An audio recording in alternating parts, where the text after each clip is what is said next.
opposite. If it's dry brood, all of a sudden you see that little spark, that seed for that larvae, and there's barely a spit of food. So what's going to happen? She's going to starve. She's going to have problems. If you run and get into August and things that actually starts to shut down, the house bees will start eating the brood. They'll start eating the eggs. They'll start shutting down the queen, and then they'll start eating the heads off, and they'll cannibalize the other brood. What's in the heads of all workers and drones? They look like little grapevines. What are they called? Nope, not antennas. Good guess though. Vitellogellin. It's like a grapevine. Who wants to go to the dissection class now? Right there. When you split the head and remove the cap where the ocelli at, when you take the tweezers and pull it, it looks like little strings. It looks like little grape clusters on it. That's what the young nurse bees create to create vitellogellin. For us, take a saltine cracker and put it just to your mouth. Touch your tongue a couple of times. What's your mouth going to do? Salivate. That's exactly what happens with the bees.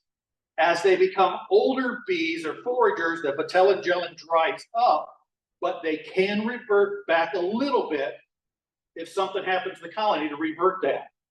So as they're coming onto winter clusters too small to survive, they have that. In that dry brood is a good time. When you pull that frame up, I don't see all that glistening of royal jelly or brood food. Then 1-to-1 sugar water. Should you put on pollen patty late in the fall? I'm asking you. I talked to beekeepers that do this. I've not done it, but I talked to the beekeepers. If you do, golf ball size chunks.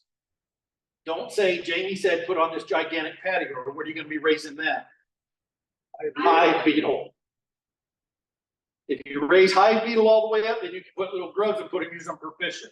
Or if your hive colony crashes after that, what are you going to raise? Wax moth. And you get 2-3 cents of that from fishing, you can fish other fish. But when you start having that, I want to keep that brood wet. I always want to see those young larvae and tons of copious amounts of royal jelly and brood food. Here's where we talk about the fat bodies, those skinny bees. So what can guys that look like me say? I'm getting ready for winter. The vitellogellin in here has all these micronutrients. They morphosize and they have all that health in them. They're able to resist all those different things that are going to go through that the summertime bees don't even understand. The summer bees are only living that 4 to 6 weeks. They're doing all the work. These guys get to sit in comfort, gyrate their wings, do their thing, keep the queen warm, key to the whole entire process, and they metabolize this just like a bear would. They're going through those fat bodies, and that's all they're doing. They're just keeping this colony till the springtime. They self-regulate their heat. There's tons of things that go on here. What a varroa mite likes to eat. As they come underneath, you got 8 little placards, 8 sections underneath their abdomen. So where's the varroa sit? Underneath, eating what? Fat bodies. And they're just like a tick. As they eat, it's not the varroa that's killing them. It's the transfer as they suck it up and they regurgitate it till it breaks down the acid in their spit or their mouth. And it breaks it down and it transfers that virus up into that load.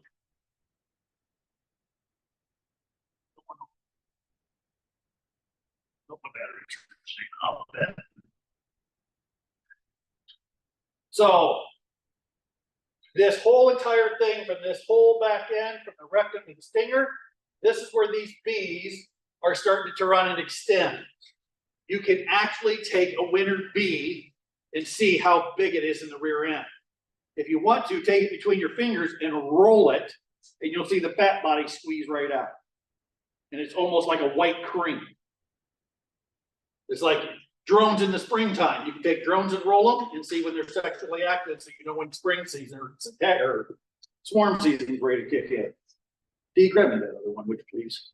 Right there, go, trigger. The hours of the daylight start to drop into the night temperatures. Who's sitting like this right now? Who's pulled their honey? Who's behind, honestly? Now be honest, raise your hand. We're always, oh, Start making your decisions now.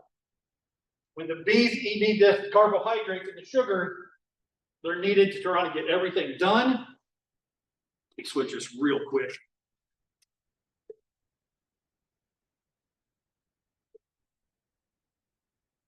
There we go. All right. So we're into this, I'd say this is probably June, July, because we got showy goldenrod in the back. We got asters in the front. So when they start pouring it on in the end, when you start seeing that pollen build up, that's what you want to see. They need that pollen to get on and get through the rest of that, because when we hit January, February, if your bees are healthy, they don't have a mite load. When all the mites in here in October, September, October is when the varroa start outpacing what? Your honeybees. All those viruses are built up.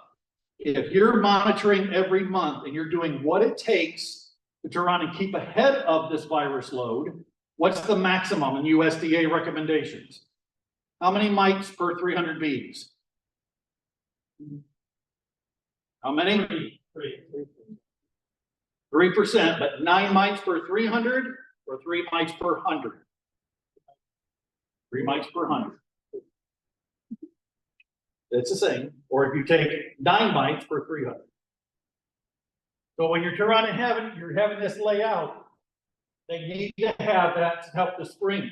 So in the springtime, when that queen's kicking in that January, February, they're pulling that pollen in, and they're doing it on a minute level, and they're starting to raise a brood. So if it's an overwintered queen, she's went through that whole process. In the springtime, she's laying like crazy, 1,800 to 50, or 8. I've heard 1,800, 1,500 to 2,000 a day. Then she turned around and peaks out, and now we're into this on the other side. She has to have pollen or micronutrients to start laying brood in that January, February. She starts that cluster again. It only might be 50 to 75 little bees. And then that ring starts to develop, and she lays another ring and another ring. If she doesn't have the nutrients in there to do that, and the proper amount of bees to cover that brood and keep it warm, they start to crash. Who's ever around seen where you start to see rings of brood and the colony crashes? Or shotgun pattern, where the queen spermatheca might not have kicked back in. There's tons of other things to check for. That winter cluster, mostly all Turani have honey. Honey is what they made, tons of micronutrients, but you can put on winter patty. Winter patty is not like pollen patty. Pollen patty's got, if you go mega bee, you're talking 23 to 24% pollen.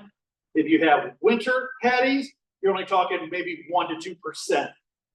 And it has a little bit of pollen in there, just enough to kick them in. It's got the sugars, all the complex sugars, so it's getting them through, creating heat. Who's ever fed in the top and watched all your bees come right to the top? Remember, your bees, and I've concluded this over and over. If you give your bees enough honey and enough junk food, if you need it, they'll go right through winter. I used to take 500 colonies to Ottawa, Tennessee, mile marker 11. You got off the exit, you went in with the big black, Brahma cows, or what were they? Angus cows. I don't know my cows. Big black ones that I would drive in and they would just sit and watch me, and I had electric fence. Jamie's a city boy, not a farm boy. Thanks. But when you went down and fed them all junk food, they would actually have dysentery, and who's ever opened up a colony seeing dysentery or crap and feces all over inside?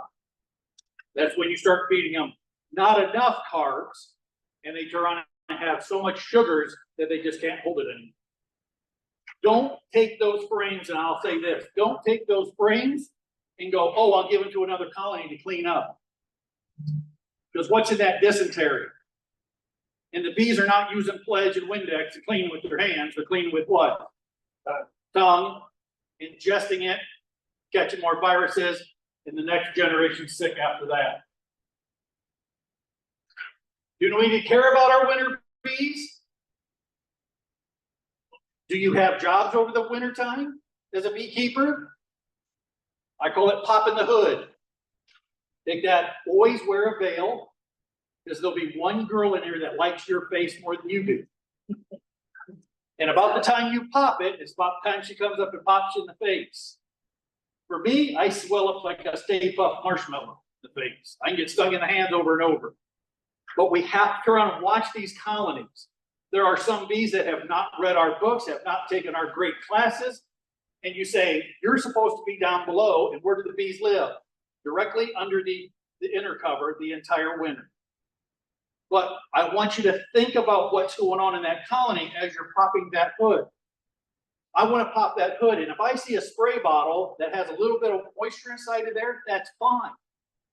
Because honey's very viscous at that temperature, like maple syrup in the middle of November, and you're trying to pour it. They're using that liquid or that water from the condensation inside to take that and liquefy it down into a Gatorade and then spread it between each other. In that time, CO2 is coming off the top, the heat's coming off the top. At that same point, if I turn on pop the top and I see water dripping or puddles, then I need to vent or do something different. A number 6 penny nail or an 18 penny nail, a little piece of twig, anything to get that inner cover kicked up or the telescoping cover to kicked up enough to let that excess moisture come out, because that's telling you what happened way back in August. Did you have all the honey, or did you feed them 2 to 1? Because capped honey is at what percentage? Refractometer, what should it be? 16, 17. This year I've seen some 14. So if it's all low moisture, you have a little bit of moisture over the winter time. The bees need that. That exchange with gases, from the CO2 coming out and that hot, warm air coming off the colony. The same point, if you turn had to feed, or you turn and the bees pulled in a lot of late season nectar at 24 and 25%, have you ever went into winter and had open honey that was still nectar, that wasn't capped yet? If you have a lot of that, or you've done a lot of feeding, underneath these inner covers, you might find tons and tons of moisture. So ventilate just a little bit. I mean, don't be cranking it open, but open it up a little bit and then go back and check again. So if you're doing these things, you have an upper entrance, you have a lower entrance, or try to go out and clean that all the time. That way, what happens when it's that 45 sun, no wind? What are the bees doing then? You need to take your brand new white jacket, go out and check your bees. Then what happens? Then you look like a senior beekeeper. Yeah. Or take your wife's brand new black car and go out and park in the bee yard. And they do a job on my wife's car. How did that work out?